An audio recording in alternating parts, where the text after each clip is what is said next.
pegar esse último assunto que você colocou, desse paciente que quer melhorar a performance, para trazer um tema que nós, em geral, cardiologistas, não entendemos. E pacientes que se preocupam com saúde estão muito familiarizados com esses termos e às vezes trazem essa demanda pra gente, com um teste ergométrico, alguma coisa assim, e a gente não tá sabendo lidar. Então, às vezes a gente pede esse exame, né, Matheus? Às vezes a gente pede esse exame. A gente pediu esse exame e aí chega o laudo pra você e você só quer ver a última linha. O paciente com alta capacidade aeróbica. Legal. E sem ensinar de isquemia. Exato, perfeito. E agora? O que eu vou fazer com isso para melhorar a performance do meu paciente? Né? Porque a gente conseguiu sair daquele primeiro plano do paciente sedentário, então a gente conseguiu ativar ele, hoje ele faz atividade física, ganhamos o benefício de saúde dele. Mas às vezes ele tem um plano maior. Ele, para conseguir continuar aderindo, ele quer ter uma melhora de performance. Como que a gente avalia, né, esse exame? Esse exame é o teste cardiopulmonar, que a gente tem um brilhante episódio sobre isso. E isso que a gente está comentando são sobre as zonas de treinamento, né? Porque vem lá um grande laudo do cardiopulmonar, que a maioria das pessoas não sabem, dos cardiologistas, né, não sabem interpretar. Inclusive ele tem várias páginas, né? Ele tem várias páginas. De uma página, tem gráficos. Tem gráficos. Dá medo, né?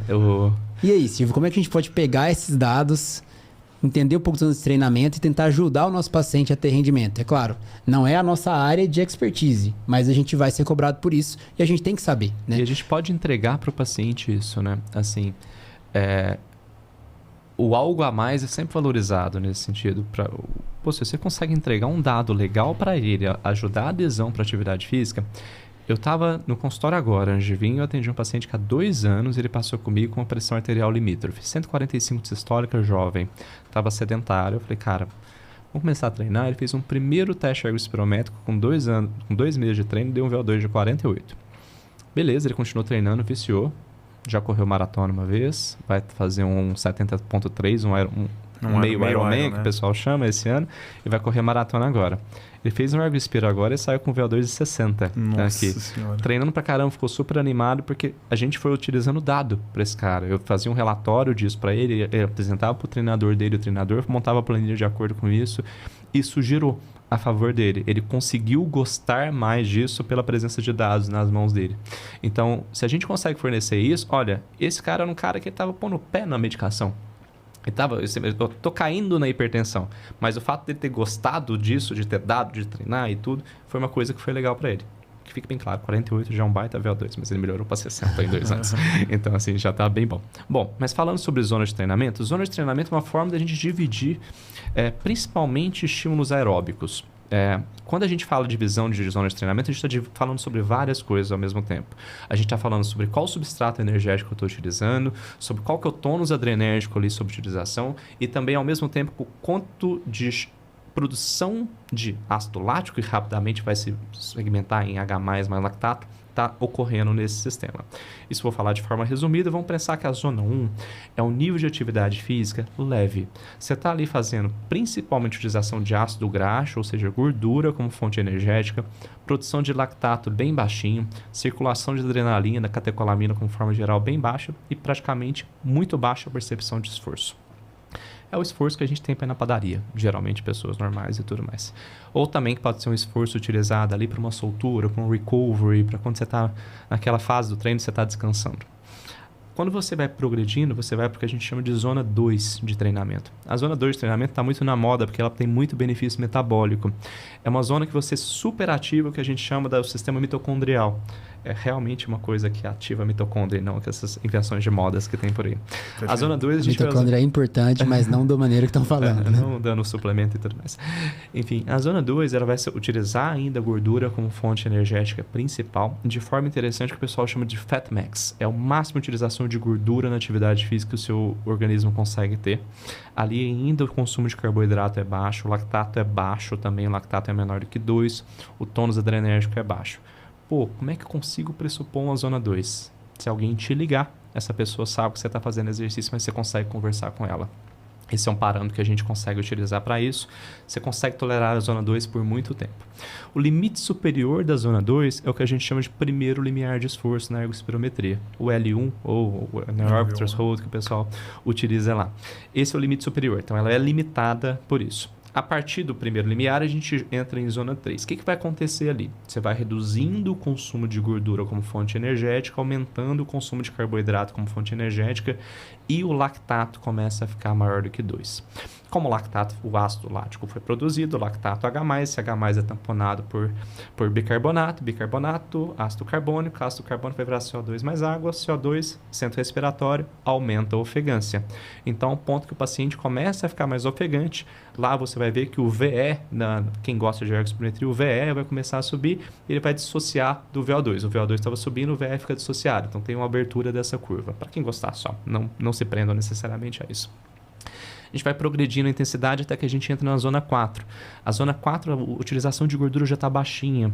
Você já está com lactato tendendo a mais alto. E por fato bem interessante na zona 3 e na zona 4, lembre que o H+, que está sendo produzido, ele é tamponado. O corpo consegue tamponar esse H+ produzido. Ou seja, a gente conseguiu tamponar isso. Então, você tem uma acidose metabólica do exercício, mas não entrou em acidemia. Já tem um nível de ofegância importante, porque o CO2 está no centro respiratório aumentando esse nível de ofegância. E ali o lactato está ainda maior do que 2, obviamente está com nível de lactato mais alto. O limite superior da zona 4 é o segundo limiar de esforço ou ponto de compensação respiratória. Esse é o último ponto que o seu corpo consegue compensar essa produção excessiva de H+.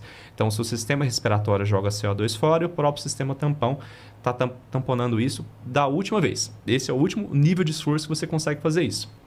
Na hora que você aumenta o esforço além disso, você entra em zona 5. Na zona 5, você não consegue mais tamponar esse H+ produzido em excesso. E esse H+ também vai no sistema respiratório e aumenta ainda a ventilação. Então, sua ventilação está ainda mais alta. De forma que quem estiver vendo o gráfico lá da ergospirometria vai ver que o VE vai se dissociar também do VCO2. Então, eles perdem a associação que eles anteriormente tinham. Nesse ponto, o lactato muitas vezes é maior do que 4, às vezes muito maior do que 8, dependendo do caso de cada paciente que está sendo avaliado. Você vai tolerar 3, 4, 5, quem tiver bem condicionado, 8 minutos nesse nível de esforço. É um nível de intensidade alta e você começa a entrar em acidemia. O pH do sangue começa a cair. Por isso, baixa a tolerância ao esforço. E tem gente que advoga a presença da zona 6 também. A zona 6 seria acima do VO2 máximo, que é utilizada para um tiro de 100 metros, um tiro de 200 metros e tudo mais. Então, a gente subdivide essas zonas em 6 zonas de treinamento aeróbico. Para quem gostar de natação, A1 é zona 2, A2 é zona 3, zona 4 e A3 é zona 5, tá? Para quem gostar da natação. Natação, o pessoal conversa um pouquinho diferente. Esporte tem linguagem em tribos, né? Quem gosta de esporte tem que, às vezes, conversar com essas linguagens para conseguir entender o paciente. E uma coisa bem interessante, o paciente adora que você converse a língua dele, né? Então, você tem que tentar entender. Você tem que tentar entender. Isso é uma coisa importante. Então, dividir essas zonas é interessante para saber qual tipo de estímulo eu vou dar para cada pessoa. Exemplo, zona 2 acaba sendo uma zona muito interessante para melhora de resistência insulínica. Parte do mecanismo, por exemplo, de resistência insulínica para alguns pacientes vão ocorrer, por exemplo, você pegar um paciente que tem um pré-diabetes ali. Será que é um paciente que você precisa medicar necessariamente? Não necessariamente, mas não é um paciente que precisa dar alta e volta ano que vem.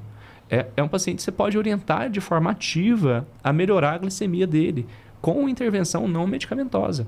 Você pode orientar a dieta, pedir para passar com o nutricionista e falar, olha, a zona 2 talvez seja uma zona interessante de treino para você.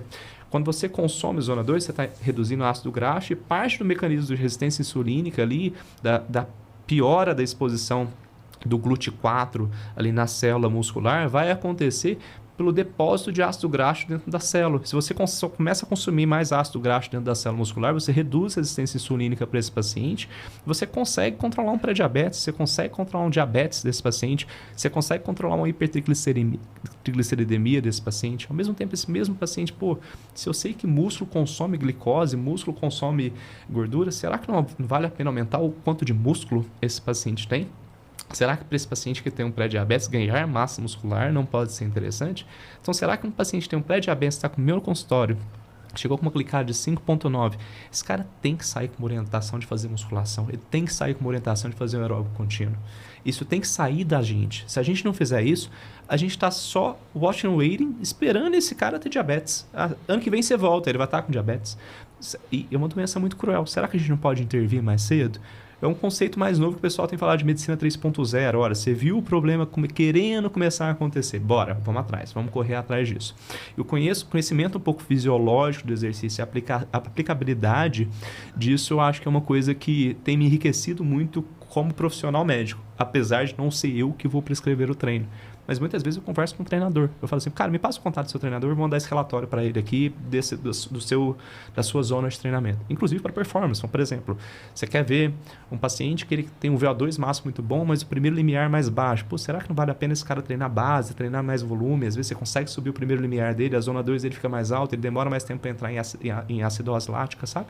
Então tem muita coisa legal que a gente pode utilizar. E a gente tenta trazer essas zonas de treinamento para uma frequência cardíaca, né? Sim. Ela vai estar plotada em frequência cardíaca pelo ergospiro. Isso aí. Então você tem que tentar identificar no teste ergométrico ali a zona 2. Sim. A gente espera que ele tenha colocado pra gente esse primeiro limiar aeróbico, a gente pegar como ponto, né? No ergospirométrico é muito difícil isso não estar discriminado, né, Matheus? Muito difícil não estar discriminado. Então ali seria o limite da frequência cardíaca para o paciente atingir. Então você fala, vamos dar um exemplo. Você se deu... Vamos pensar que eu peguei um paciente ali que você viu um paciente de 40 anos, ele fez o primeiro ergospiro com você, veio um VO2 de 35, o primeiro limiar de esforço dele estava com um VO2 de 20 e com a frequência cardíaca de 130 e a 6 km por hora. Foi quando a gente pegou. Pô, vamos orientar esse paciente a fazer atividade física para treinar em zona 2. Vamos pensar que ele é um pré-diabético, ele está com pré-diabetes ali. E você...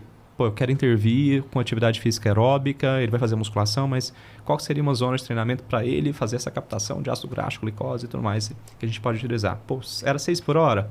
5,5, 6 por hora, frequência cardíaca 120, 130, que vai ser o ideal para você aqui nesse primeiro momento. Ideal para fazer em zona 2 seria treinos mais volumosos, então 30, 40, começar com 30 minutos, ver se o articular dele deixa no primeiro momento, subir para 40, para 50, para 60 minutos. Começar a ver que ficou fácil, volta aqui, a gente faz uma nova ergospiro, a gente reprograma a atividade física para você.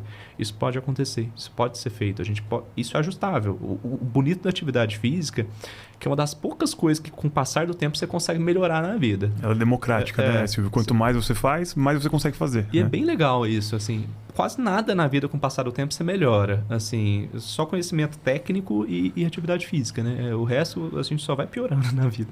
Então, isso é uma coisa legal. Os reloginhos ajudam muito, né? Muito. Assim, na verdade, quase que é essencial ali para muitos casos, né? E você consegue pressupor o gasto calórico de uma atividade física no paciente também. Inclusive, isso está lá no Cientificamente Saudável, já fazendo jabá, mas para ter uma ideia, a gente consegue estar lá. Alguns laudos de ergospirometria já soltam, nessa zona aqui, o gasto calórico por minuto do paciente é tanto. Dá para a gente calcular isso, entregar para ele. Por quê? Aí você já deixa assim, agrega muito a sua consulta, total, né? O tanto que isso é importante, né? Não dá assim, você deixa de ser o cara que vai prescrever na Lapril 10 de 12 em 12, que é uma baita conduta, pelo amor de Deus, não acho que isso está errado, mas você vai entregar muito mais coisa para o seu paciente com isso. E olha que legal, a gente está valorizando o hábito nisso. A gente está dando condições para que ele faça coisas que ele mesmo vai ter o mérito de melhorar a saúde dele. Eu acho isso muito bonito, assim, quando você consegue entregar isso para o seu paciente. Quando você consegue dar capacidade para ele resolver a própria saúde dele. Eu acho isso bem legal. Ele começa a participar do processo dele, né? Ele começa a entender. Ele tem noção do que ele tem que fazer, do que ele não pode fazer, ele começa até a gostar, né? Então, o processo que era uma coisa para ser meio penosa, era para ser uma intervenção médica, vira, na verdade, um prazer e a chance dele, de novo, aderir e melhorar é muito maior, né?